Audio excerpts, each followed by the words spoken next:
YS Jagan భరోసా యాత్రకు సంబంధించి అనంతలో వైఎస్ఆర్సీపీ నేతలు మాట్లాడుతున్నారు. ఇప్పుడు ఆ లైవ్ చూద్దాం. సో అక్కడ నుంచి 2004లో విడుదల చేసిన జీవో ఆ 2 లక్షల రూపాయల్ని ఇవాటికి 10 సంవత్సరాలు దాటిపోతే ఇన్ఫ్లేషన్ ప్రకారం ఎమ్మెల్యేల జీతభత్యాలు పెరిగినాయి, అయితే అలాగే ఉద్యోగస్తులకి అన్ని పెరిగినాయి. కానీ ఎక్కడక్కడ ₹1 వాళ్ళకి పెంచే ఆలోచన జరగలేదు.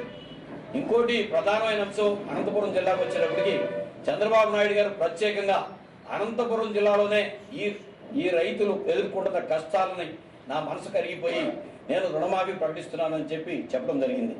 సో ఈ సంవత్సరం తీసుకుంటే అనంతపురం జిల్లాలో 8,61,000 ఎకరాలు సాధారణ సాగు ఉంటే 25% అసలు సాగే జరగల. సాగు జరిగిన ప్రాంతంలో మళ్ళీ 30 నుంచి 40% వర్షాలు లేక, లేకపోతే విద్యుత్ లేక, లేకపోతే పంటలు ఎండిపోయి చచ్చిపోయిన పరిస్థితి. రైతు పూర్తిగా సంక్షోభంలోకి వెళ్ళిపోయాడు. ఇంకోటి ఆయన చెప్పినది, మీరు తాకట్టు పెట్టుకున్న పుస్తకాల తాడులు మీ ఇంటికి తెచ్చిస్తాం, మీరు తాకట్టు పెట్టుకున్న దస్తావేజులు మీ ఇంటికి తెచ్చిస్తామని చెప్పి ప్రచారం చేయడం జరిగింది. సో ఈరోజు బ్యాంకులు తాకట్టు పెట్టుకున్న పుస్తకాల తాడులకు ఆక్షన్ నోటీసులు ఇస్తూ ఉంటే రైతు తన భార్య మెడలోని బంగారు తాడుని నేను వదిలించలేకపోయాననే సంక్షోభంతోనే పూర్తిగా ఆత్మహత్యలకు వెళ్తున్న పరిస్థితిని మనం ఇక్కడ చూస్తున్నాం. ఈ జిల్లాలో జరిగిన ఆత్మహత్యల విషయంలో మా మాజీ పార్లమెంట్ సభ్యులు వెంకటరామరెడ్డి గారు లిస్టుతో సహా ముఖ్యమంత్రి గారికి ఒక లేఖ రాయడం జరిగింది. ఎక్కడా కూడా దాని మీద స్పందించాల. సో ఈ రోజు ఏంటంటే ప్రధానమైన అంశం అటువంటి రైతు కుటుంబాలకి ముందు భద్రత కల్పించాలి. సో ఒక భరోసా ఇవ్వాలి. 2 ఆత్మహత్యల సమస్యకు పరిష్కారం కాదు. సో రైతాంగం వెనకాల మీ వెనకాల పోరాడవలసిన బాధ్యతగా అపోజిషన్ పార్టీ మీ వెనకాల ఉంది. మేము మీ సమస్యల పరిష్కారానికి పోరాడటానికి సిద్ధంగా ఉన్నామని తెలియజెప్పడానికే జగన్మోహన్ రెడ్డి గారు ఈ యాత్ర తీసుకోవడం జరిగింది.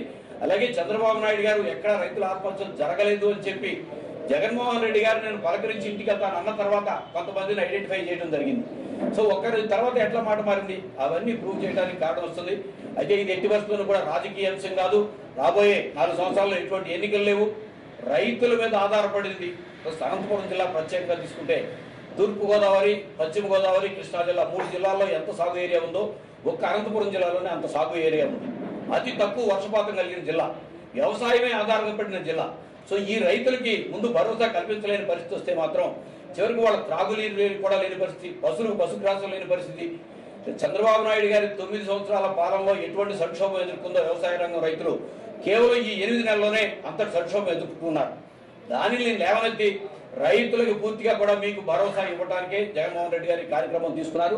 తప్పనిసరిగా ఈ జిల్లా నుంచి మొదలై సో వాళ్ళ వ్యవసాయ రంగం పరిస్థితి, రైతు ఆర్థిక పరిస్థితి, మీరు రుణమాఫీ మూలంగా మీరు ఏదైతే చెప్పారో, ఏది అమలు చేయలేదో మీరు చెప్పిన కార్యక్రమాలన్నీ అమలు చేయాలని డిమాండ్ చేస్తూ రైతుకు భద్రత ఇవ్వడానికే ఈ కార్యక్రమం తీసుకోవడం జరిగింది.